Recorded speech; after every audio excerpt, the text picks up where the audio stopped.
I'm hanamizuponko.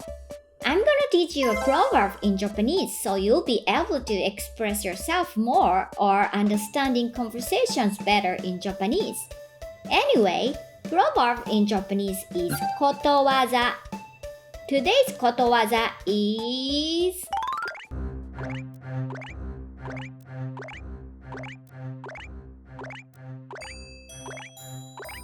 類は友を呼ぶ. This proverb is similar to the English one. Birds of a feather flock together, or great minds think alike.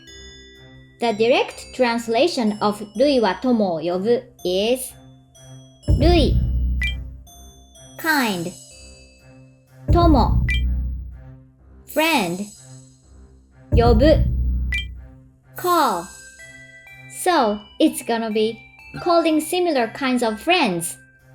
This is basically saying people with similar personalities and interests gather naturally.